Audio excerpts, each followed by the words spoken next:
Motoriem.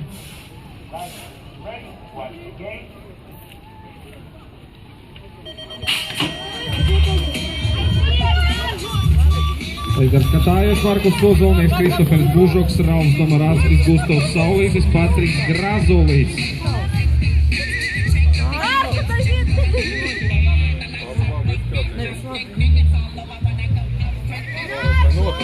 Aiziet, 35. numurs, Markus Ozolnieks, brauciena vadībā. Arī no Rīgas favorīta.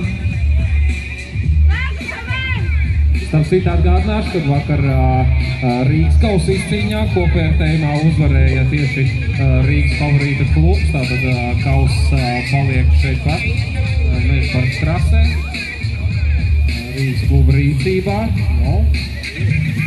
Citus gadus iespēja, protams, citiem klubiem nebūs viegli katrā ziņā Rīgas trasē, Rīgas nieks pieliek.